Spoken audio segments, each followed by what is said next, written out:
नमस्ते बच्चों, स्वागत है आपका हमारे YouTube channel mission school education में। हम आज पढ़ने वाले हैं पाठ 5 अब्राहम लिंकन का पत्र अपने पुत्र के शिक्षक के नाम।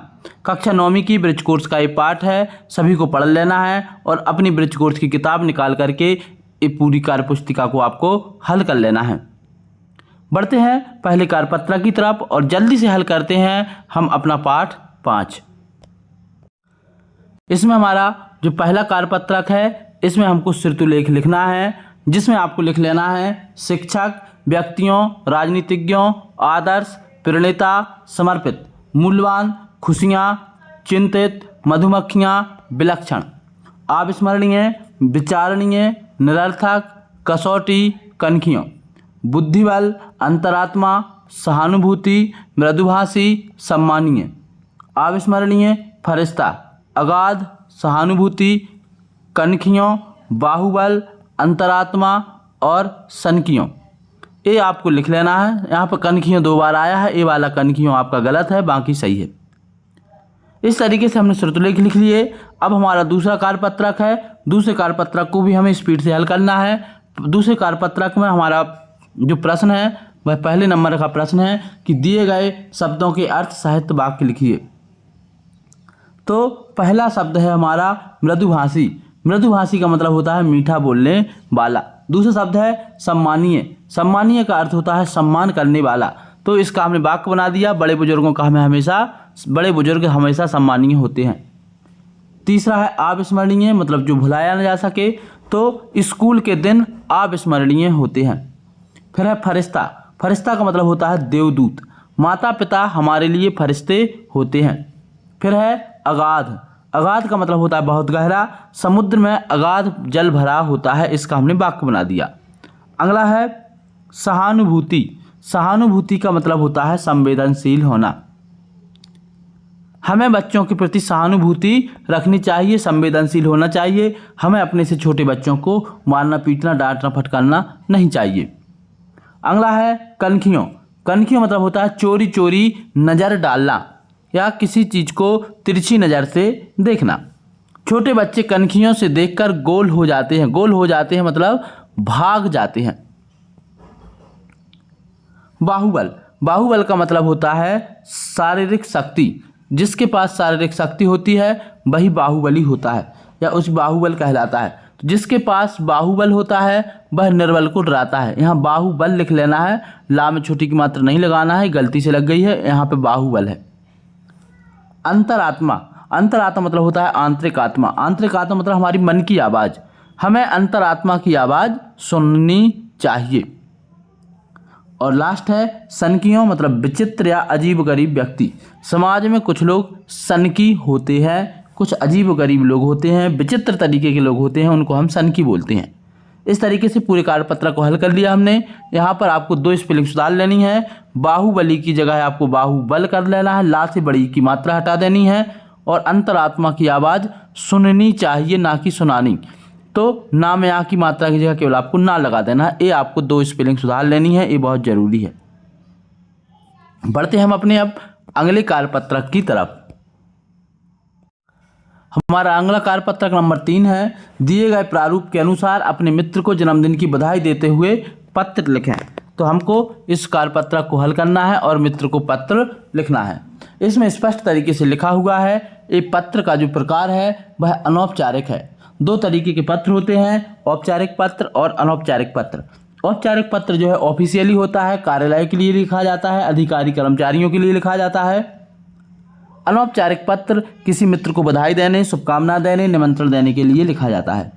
तो अनौपचारिक पत्र जो है इसमें हम इस तरीके से लिखते हैं। सबसे पहले लिखा जाता है पत्र भेजने वाले का पता, फिर लिखा जाता है दिनांक, फिर उसको संबोधित किया जाता है, फिर हमारा संदेश और फिर पत्र लिखने वाले का संबंध उससे और पत्र लिखने वाले का नाम। इस तरीके से लिखते हैं। तो आपको भी ऐसे लिख लेना है। सबसे पहले हमने यहाँ पे लिखा है जैसे पत्र भेजने वाले का पता जबलपुर, 11 तारीख को भेजा है, अपने मित्र को भेजा है तो प्रिय मित्र रमेश। इतना आप लिख लेंगे। आप यहाँ पे अपने मित्र का नाम बदल सकते हैं, तारीख भी बदल सकते हैं। आप जिस दिन इसको कंप्लीट करें वह लिख सकते हैं। आगे आपको लिखना है आज का दिन तुम्हारे लिए बहुत महत्वपूर्ण है। आपको जन्मदिन की बहुत बहुत शुभकामनाएं। हमेशा तरक्की करो, जीवन में हर काम में सफल हो। मैं ईश्वर से ऐसी कामना करता हूँ। इतना आपको लिख लेना है। और फिर पत्र लिख भेजने वाले का संबंध तुम्हारा मित्र राजेश, इतना आपको ध्यान रखना है। इस तरीके से आप इसको लिख लेंगे और आपका कार्यपत्रक नंबर 3 हल हो जाएगा। चौथा हमारा कार्यपत्रक है, निम्नलिखित चिन्हों के सामने उनके नाम लिख करके वाक्य में प्रयोग कीजिए। अब इन चिन्हों के हमको नाम लिखने हैं और वाक्य प्रयोग करना है। सबसे पहले नंबर पर लिखा है प्रश्नवाचक। प्रश्नवाचक चिन्ह में हमेशा प्रश्न के अंत में लगता है, ये पहले से बना हुआ है, क्या तुम आज स्कूल गए थे। दूसरा चिन्ह जो हमारा बना हुआ है वह आपका दूसरा चिन्ह है विस्मयादि बोधक चिन्ह। विस्मयादि बोधक जो चिन्ह होता है वह किसी चीज़ के आश्चर्य को, प्रशंसा को, खुशी को, दुख को व्यक्त करने के लिए होता है। तो यहाँ पे हमने लिखा है वाह कितना सुंदर दृश्य है, तो ये हो गया आपका विस्मयादि बोधक चिन्ह। दूसरे चिन्ह का नाम है आपका अर्धविराम। मैंने उसे कई बार बुलाया, उसने कोई जवाब नहीं दिया, ये कहलाता है अर्धविराम। अर्धविराम में होता क्या है, अल्प विराम से ज़्यादा समय के लिए रुकते हैं और पूर्ण विराम से कम समय के लिए। ये लगभग अल्प विराम का ही थोड़ा सा एक सेकंड ज़्यादा रुकने वाला हिस्सा है, तो ये हो गया आपका अर्धविराम। तीसरे नंबर पे जो यहाँ पे बना है चिन्ह, ये है आपका कॉमा, जिसको हम अल्प विराम बोलते हैं। अल्प विराम में थोड़ी देर के लिए रुकते हैं फिर आगे बढ़ जाते हैं। जैसे मैंने सेव, केला और अंगूर खरीदे, ये इसका वाक्य बन गया। अगला है योजक चिन्ह। योजक चिन्ह अधिकतर और शब्द के लिए बदले में प्रयुक्त होता है। जहाँ पर कुछ ऐसे शब्द लिखते हैं कि उनके बीच में और लिख दें तो भी हो जाता है, इसको योजक चिन्ह बोलते हैं। अपने माता पिता की हमको सेवा करनी चाहिए, माता और पिता की सेवा की जगह हमने योजक चिन्ह लगा दिया, तो ये कहलाता है योजक चिन्ह। लास्ट में हमारा बचता है एकमात्र उद्धरण चिन्ह। उद्धरण चिन्ह के सामने आपको ये लिख देना है कि इस चिन्ह में जो व्यक्ति कोई बात बोलता है एज इट इज उसी को लिख दिया जाता है, ये कहलाता है उद्धरण चिन्ह। महात्मा गांधी ने कहा है अहिंसा परमो धर्म, तो इसको हमने उद्धरण चिन्ह के अंतर्गत लिख दिया और ये हो गया हमारा कंप्लीट कार्यपत्रक नंबर 4। बढ़ते हैं हम अपने अगले कार्यपत्रक की तरफ। इससे पहले आप सभी से रिक्वेस्ट है, वीडियो पसंद आए तो इसको लाइक कर दें, साथ ही हमारे चैनल को सब्सक्राइब कर दें। इसी के आगे हमको इसमें कुछ यथा स्थान पर उचित विराम चिन्ह लगानी है और इसको पुनः लिखना है। तो आप यहाँ पे क्या क्या लगा दोगे, जैसे यहाँ पहला लिखा है क्या एक कुत्ता आपका कुत्ता है, तो इसके आगे यदि क्या लगा है तो पीछे प्रश्नवाचक चिन्ह आ जाएगा और ये हो जाएगा क्या ये आपका कुत्ता है। दूसरे नंबर पे लिखा है अरे तुम जा रहे हो, तो अरे के बाद आपका विस्मयादि बोधक चिन्ह आ जाएगा। तीसरा सेंटेंस लिखा है मेरी टोकरी में आम, केला, सेव आदि फल हैं, तो आम के बाद और केला के बाद हमको कॉमा लगा देना है और पीछे आप पूर्ण विराम भी लगा सकते हैं। अगला है उसे यह भी सिखाना धोखे से सफलता पाने से असफल होना सम्मानीय है, तो एक पूरा का पूरा सेंटेंस है, पीछे इसमें एक पूर्ण विराम आना था तो हमने पूरा वही वाक्य लिख दिया और लास्ट में लगा दिया पूर्ण विराम, तो आपको भी इसको ऐसे ही लिख देना है। अगला है दुश्मनों के साथ साथ मित्र भी होते हैं, तो साथ साथ के बाद यहाँ पर आपको बीच में लगा देना है योजक चिन्ह, जो कि इसमें नहीं लगा है। आपको जहाँ ये साथ लिखा है साथ के बाद एक ऐसा योजक चिन्ह लगाना है और फिर साथ लिख देना है, जैसे माता पिता के बीच में इस तरीके का डैश लगा था, तो यहाँ पे आपको साथ साथ लिख लेना है। और अगला है सच मानो मेरा बेटा एक प्यारा सा नन्हा सा फरिश्ता है, तो इसमें कुछ परिवर्तन नहीं करना है, ये पहले से ही सही लिखा है, आपको ऐसे के ऐसे लिख देना है। इस तरीके से हमने इसको भी कंप्लीट कर लिया और अब हम बढ़ते हैं अपने कार्यपत्रक नंबर 5 की तरफ। इसको आप अच्छे से लिख लें। अगला है कार्यपत्रक नंबर 5। यहाँ पर हमको खाली स्थान भरने हैं और खाली स्थान भरने के बाद इसको हल करना है। सबसे पहले नंबर का खाली स्थान है दुष्ट व्यक्तियों के साथ साथ आदर्श प्रेरणा भी होते हैं। दुश्मनों खाली स्थान के साथ मित्र भी होते हैं, तो दुश्मनों के साथ मित्र भी होते हैं। दूसरे में आ जाएगा दुश्मन, पहले में आ जाएगा प्रेरणा, दूसरे में आ जाएगा दुश्मन, तीसरे में आ जाएगा आपका सुंदरता, क्योंकि हर विरूपता के साथ सुंदरता भी होती है। चौथे नंबर पे आएगा जीत, क्योंकि हमारी लाइन थी हार के साथ जीत की खुशियाँ मनाना। 5वां है धोखे से सफलता पाने से असफल होना सम्मानीय है, तो 5वां आ जाएगा। और सबसे 6वां है बुरा है कौन और अच्छा है कौन, तो इसमें आ जाएगा 6वें में। इस तरीके से आपको ये पूरे कार्यपत्रक का इसके सभी उत्तर बन जाएंगे। आपने इनको हल कर लिया होगा।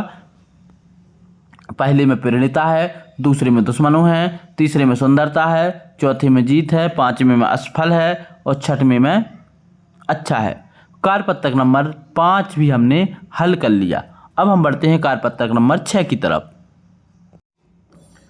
कार्यपत्रक नंबर 6 है, इसमें हमको मिलते जुलते अर्थ मिलाने हैं। तो मिलते जुलते तो आप जानती हैं, जैसे हमको यहाँ पे मिला देना है चुप से चाप, चुपचाप हो गया, ठीक से ठाक, ठीक ठाक हो गया। इसके बाद दुख को मिला देना है सुख से, तो दुख का सुख हो गया। इसके बाद अगला है आचार को मिला देना है विचार से, तो आचार का विचार हो गया। इसके बाद अगला है आस, तो आस को पास से मिला देना है, ये आ गया आपका आस पास। उछल कूद, कूद को उछल कूद से इनको मिला देना है। तन को बदन से मिला देना है, तन बदन हो गया। खेती बाड़ी हो गया, तो खेती को बाड़ी से मिला देना है। और जैसे को तैसे से मिला देना है। इस तरीके से हमने पूरे का इसकी जोड़ियाँ भी मिला दी, आप समझ गए होंगे और आपने इनको मिला लिया होगा। अब हमारा अगला कार्यपत्रक है और लास्ट कार्यपत्रक है, इसको हमको हल करना है और इसको आपको याद भी करना है, क्योंकि यही आपकी परीक्षा में तिमाही में पूछा भी जाएगा। क्या है, अपने मित्र को प्रवीण सूची में आने प्रथम स्थान आने पर बधाई पत्र दीजिए। प्रवीण सूची मतलब होता है मेरिट सूची, परीक्षा में टॉप करने पर। तो इसमें आपको लिखना है प्रिय मित्र राजू नमस्ते, मुझे यह जानकर बहुत खुशी हुई कि तुमने इस बार परीक्षा में प्रवीण सूची में अपना नाम दर्ज कराया। यह तुम्हारी मेहनत और लगन का परिणाम है, मुझे तुम पर गर्व है। मुझे पूरा विश्वास है कि तुम आगे भी इसी तरह मेहनत करते रहोगे और अपने लक्ष्य को प्राप्त करोगे। तुम्हारी इस महान उपलब्धि पर तुम्हें ढेर सारी बधाइयाँ। मैं तुम्हारे उज्जवल भविष्य की कामना करता हूँ, तुम्हारा मित्र अमित। ऐसे आपको अपने हिसाब से लिख लेना है। जहाँ पर राजू लिखा है आप अपना नाम लिख सकते हो, या अपने मित्र का नाम लिख सकते हो और नीचे तुम अपना नाम लिख सकते हो और ऐसी शुभकामनाएं भेज सकते हो।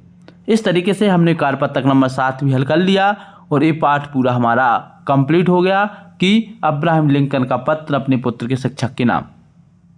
सभी को वीडियो पसंद आया होगा, वीडियो को लाइक कर लिया होगा, चैनल को सब्सक्राइब कर लिया होगा। आज की इस वीडियो में इतना ही। जय हिंद बच्चों।